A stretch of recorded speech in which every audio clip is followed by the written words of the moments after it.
Welcome to the deep dive. We are really thrilled to have you here with us today. So, I want you to imagine, just for a second, that you break your arm. Right.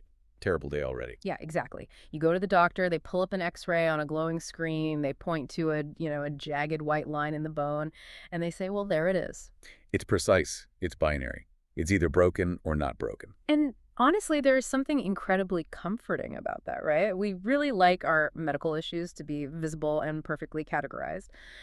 But what happens when the pain or the friction you're experiencing is like in your attention span? Yeah, that's where the X-ray machine fails you completely. Exactly. You step into the world of neurodevelopment, specifically attention deficit hyperactivity disorder or ADHD, and suddenly that pristine X-ray machine is just completely useless. It really is. I mean, when we enter the realm of neurobiology, especially concerning behavioral traits, we are stepping into the absolute definition of diagnostic muddy waters. Muddy waters is a great way to put it. And that is especially true when we are talking about adults who have spent, decades developing complex, often exhausting coping mechanisms that basically mask what is actually happening beneath the surface. Which is the exact murky landscape we are navigating today. We are looking at a massive, incredibly dense stack of clinical articles, therapeutic guides, and the latest neurobiological research on ADHD. It's a lot of material. It is a ton. But the mission for this deep dive is simple, though maybe a bit ambitious. We are going to bypass the social media myths. We're going to dive into the actual physical neurobiology of the ADHD brain. And most importantly, we are going to extract highly practical day-to-day coping strategies for you. Whether you have an ADHD brain yourself or, you love someone who does. Exactly. I'm really glad we are tackling this. The gap between the public perception of ADHD, which is often seen as just a behavioral quirk or an excuse for laziness, and the clinical reality of what is happening in the nervous system is vast. I mean, closing that gap changes lives. Okay, let's unpack this. Before we can even begin to talk about how to manage ADHD or set up life hacks, we have to understand what is actually happening under the hood. Right, the baseline. Yeah, the baseline. Because reading through these sources, the one overarching, inescapable theme for the ADHD brain seems to be exhaustion. It constantly feels like it's in a severe energy crisis. So why is a supposedly hyperactive brain so tired all the time? Well, to understand that energy crisis, we really have to look at the brain's large-scale networks. Think of your brain not as a single computer, but as a network of different departments that have to talk to each other constantly. Okay, I'm with you, different departments. Right. And healthy cognitive function depends on the coordinated interaction of three major networks. You have the central executive network, the salience network, and the default mode network, which we usually just call the DMN. The DMN, got it. The DMN is essentially your brain's idling state.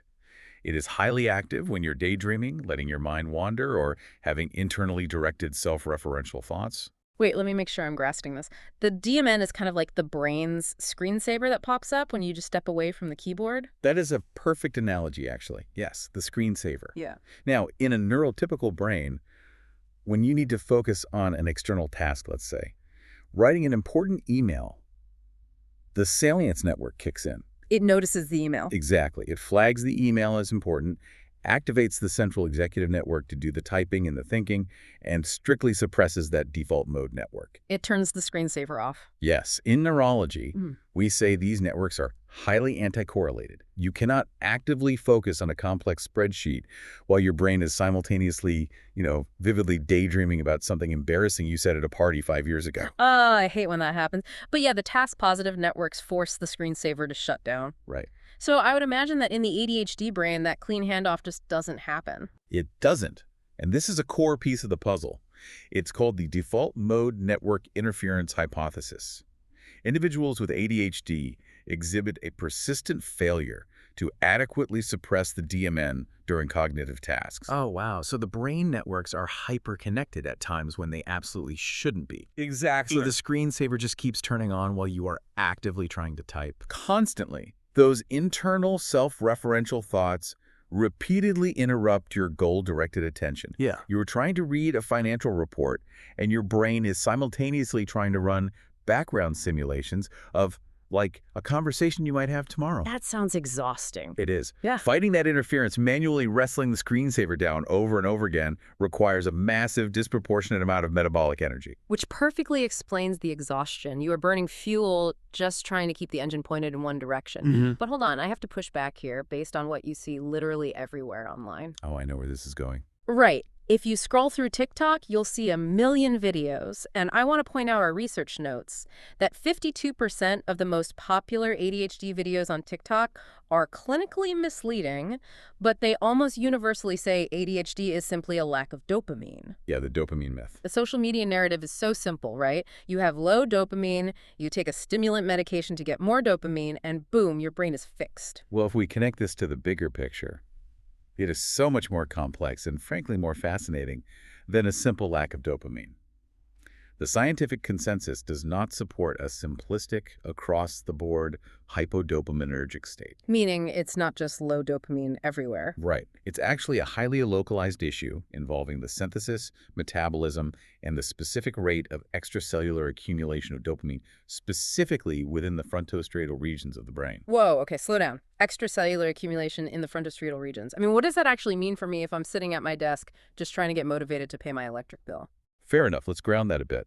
The frontostriatal regions are the pathways connecting your frontal lobes, where you make decisions and plans, to the striatum, which is heavily involved in reward and motivation. Okay, frontal lobe to striatum. Got it. When I say extracellular accumulation, I mean the brain's ability to keep the right amount of dopamine floating in the spaces between the neurons, available for use at the exact moment you need it. Ah, I see. It's not that your brain is totally out of dopamine. It's that the system delivering it to the planning and reward centers is wildly inconsistent and inefficient. So it's not that the gas tank is totally empty. It's that the fuel pump delivering gas to one specific vital engine block is sputtering and unreliable. That captures it beautifully. Yeah. And to complicate the engine metaphor even further, it's not just dopamine. The sources are very clear that we also have to talk about the locus coeruleus norepinephrine network. Okay, a new network. Yeah. And this network is responsible for optimizing something called neurovascular coupling. Neurovascular coupling. That sounds like microscopic plumbing. It essentially is. When a specific part of your brain works hard, say, the prefrontal cortex trying to organize a messy calendar, it suddenly needs more oxygen. Naturally. Neurovascular coupling is the mechanism that dynamically matches the local blood volume to the brain's immediate oxygen demand. And the neurotransmitter, norepinephrine, helps regulate this intricate plumbing system. Wow, okay. If that signaling is off, the brain literally struggles to deliver the right amount of oxygen-rich blood to the prefrontal cortex right when you demand focus. It really is a physical energy crisis. The blood flow literally isn't matching the demand. Yes. And this brings us to a crucial concept in the research, which is the inverted U-curve of prefrontal catecholamines. Catecholamines. Just to be clear for everyone, that is the family of neurotransmitters that includes both dopamine and norepinephrine. Correct. The prefrontal association cortex, which handles all your high-level executive functions like planning, organizing, and impulse control, is incredibly sensitive to its neurochemical environment. It operates on this inverted U-curve. Meaning what, exactly? Meaning there is a very narrow, specific peak for optimal function. Oh, like a Goldilocks zone. Exactly, yes. Both too much and too little of these catecholamines will dramatically impair your executive efficiency. If you are understimulated, you can't focus. Right. If you're overstimulated or stressed, the system gets flooded, and you also can't focus. So the goal of treatment or management isn't just dumping more dopamine into the brain. It's about heavily optimizing that specific, delicate neurochemical balance. Okay, this is making a lot of sense. So we have a brain that struggles to self-regulate its own energy networks. It's fighting constant internal interference from its own default mode network, and the plumbing isn't delivering oxygen efficiently. That's the summary, yeah. So if the internal regulation is that compromised, how do we regulate it externally? This leads us to a strategy in the sources that absolutely blew my mind. It's incredibly effective, it's completely free, and it's called body doubling. Yes, body doubling. It has gained immense traction in therapeutic communities lately. It is a behavioral strategy that essentially involves completing a frustrating or difficult task alongside another person who is your body double. They serve as a sort of anchor. Exactly. And they can be physically sitting in the room with you or present virtually on a video call. I love the analogy of this acting like an external administrative assistant for your nervous system, or even like a karmic anchor. Yeah. You are just tethering your floating, chaotic, distracted brain to someone else's grounded energy. It feels very much like that. But why does this actually work on a neurological level? I mean, are we just guilt-tripping ourselves into working because someone is watching? No, it's much deeper than social pressure. One of the leading neurological hypotheses involves mirror neurons. Oh, mirror neurons. Yeah, back in the 1980s, a neuroscientist named Dr. Giacomo Rizzolatti was researching macaque monkeys. He discovered that specific neurons in the monkey's brain fired not just when the monkey reached for a peanut, but also when the monkey simply watched a human reach for a peanut. Wait, really? The brain was internally mirroring the action it was observing without the monkey actually moving a muscle. Yes. So, apply that to the modern workspace. When you are sitting across from a body double who is calmly, quietly, and consistently focused on their work, your brain observes that continuous model of calm focus. And it copies it. The theory is that this visual input triggers your mirror neurons, which naturally encourages your own brain to emulate that state.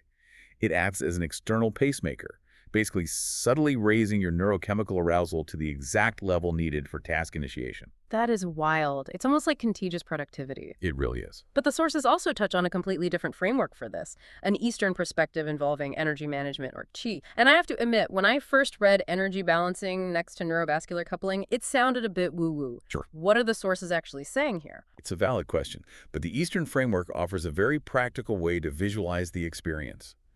In this perspective, the ADHD brain is viewed as highly porous and vulnerable to distracting, chaotic energies from the outside environment. Like sensory overload. Right. Think about the sensory assault of sitting in a noisy, bustling coffee shop where everyone is moving and talking.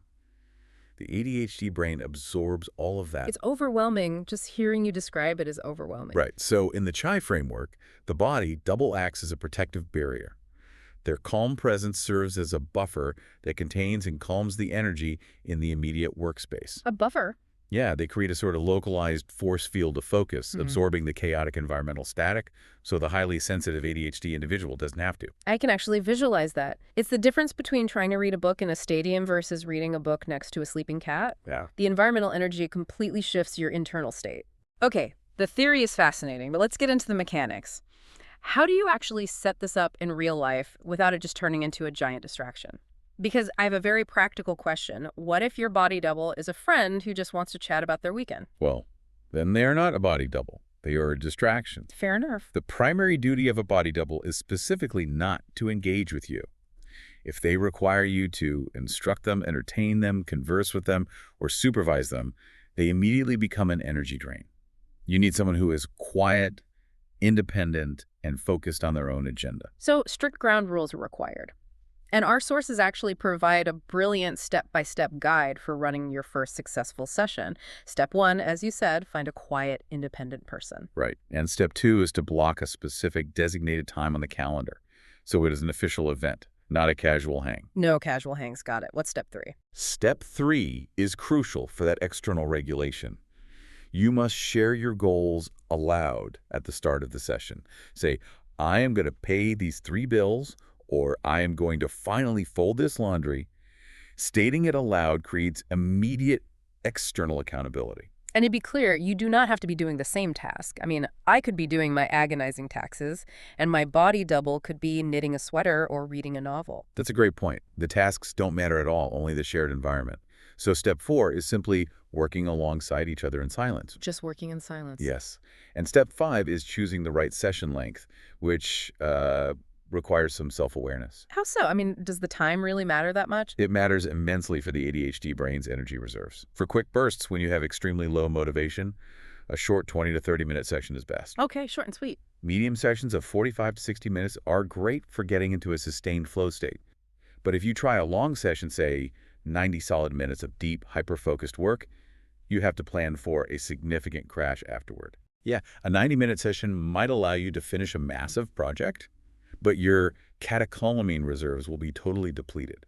You will need a long, unstructured recovery break. You know, that structure sounds a lot like the Pomodoro technique. It maps perfectly onto it. In fact, productivity communities, like the ADDA Productivity Power Hour Plus A, they combine virtual body doubling with Pomodoro-style sprints. Oh, that's smart. You log on with a group, state your goals, work furiously for a set period, take a short structured break together to stretch or grab water, and dive back in. It maximizes those productivity gains while actively preventing the burnout that so often paralyzes adults with ADHD. You can even use platforms like FocusMate to instantly pair up with a virtual body double anywhere in the world at any hour. You just turn the video camera on, say a brief hello, state your goal, and get to work. It's brilliant because it removes the social friction of having to ask a friend. Totally. But I want to build a bridge here. We've talked about fixing the solo tasks, the laundry, the spreadsheets, the solo energy crisis. But a brain doesn't exist in a vacuum. No, it doesn't. If your energy reserves are already depleted by fighting your default mode network just to do a spreadsheet, what happens to your nervous system when you face the complex, unpredictable emotional demands of a romantic partner or a family? How does ADHD impact relationships? This is where the clinical reality meets deep emotional complexity.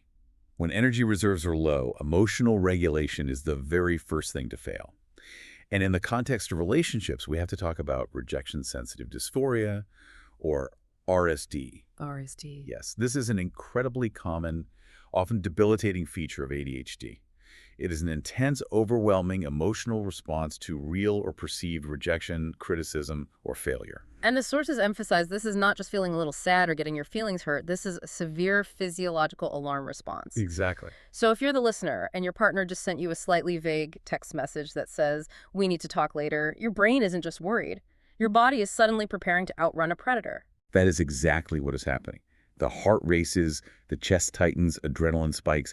Because it is a somatic physiological response, cognitive arguments just will not work in the moment. You can't think your way out of it. You literally cannot logic your way out of it.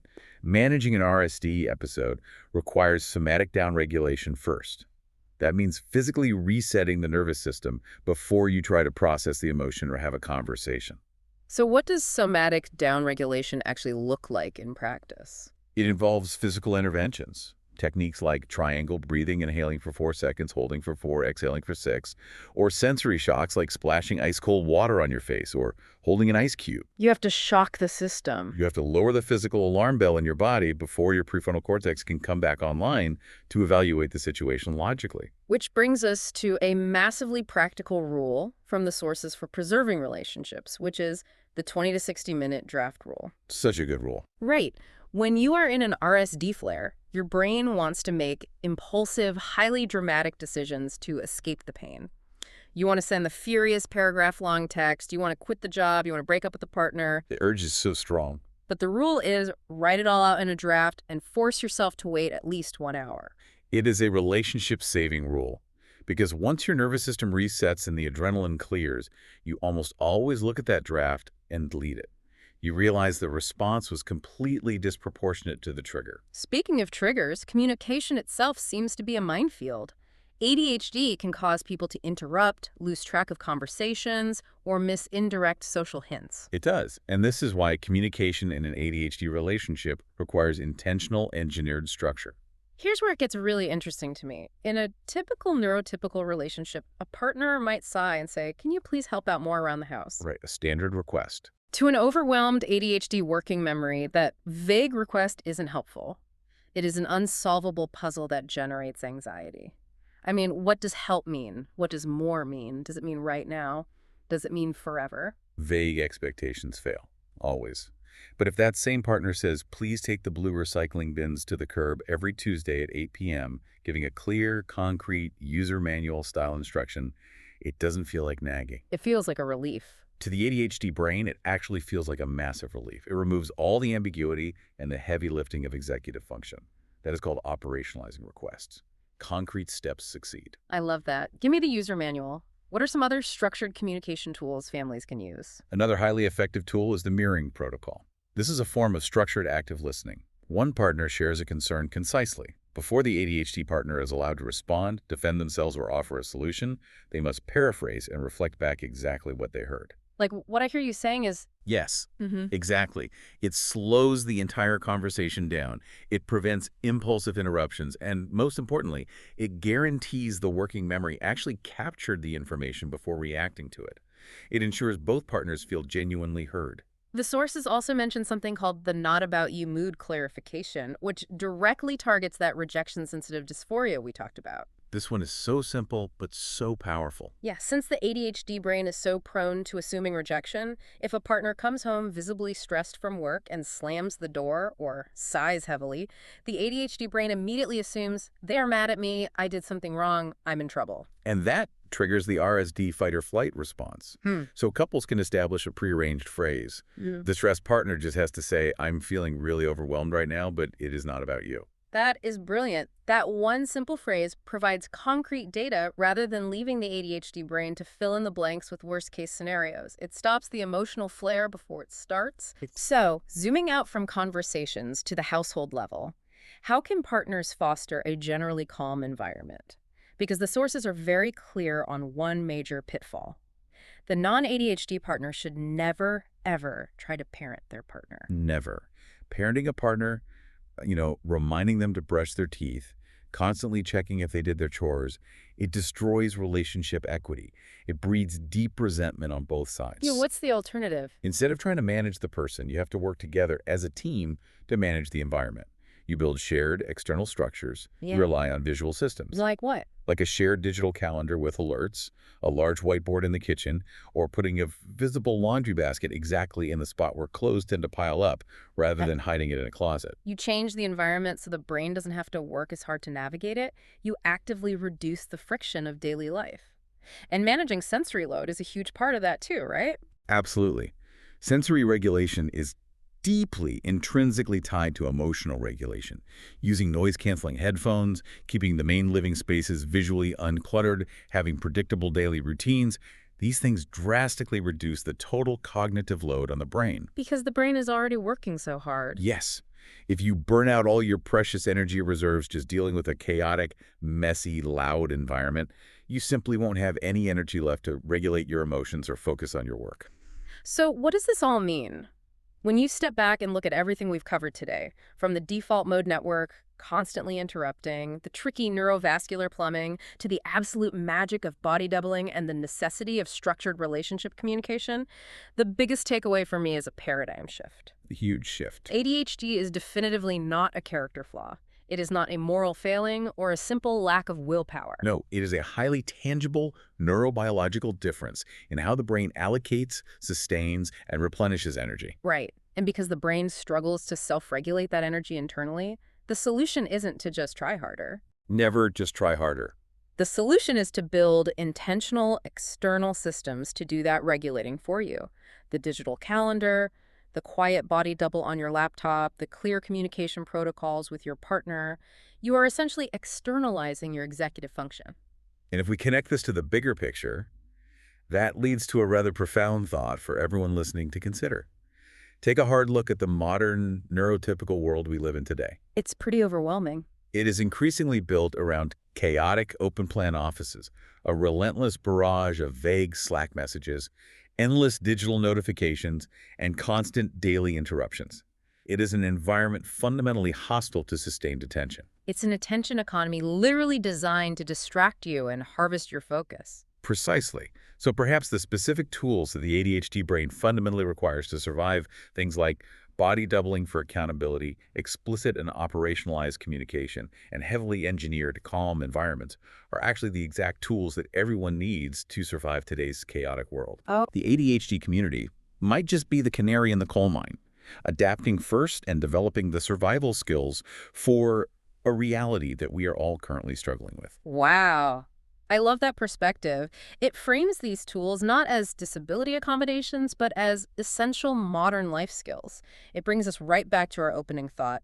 We might step into this diagnostic landscape expecting a perfectly clean binary X-ray, and instead we find muddy, complex waters. Very muddy. But what we've discovered today is that while we can't always change the murky nature of the neurobiology, we absolutely have the tools, the systems, and the maps to navigate those waters successfully. You don't have to do it alone, and you certainly don't have to do it on sheer willpower. You just need the right external structures and maybe a really good body double. Definitely a good body double. Thank you all for joining us on this deep dive. We hope you take these tools, test them out in your own lives, and find a little more clarity and calm in your day. Until next time.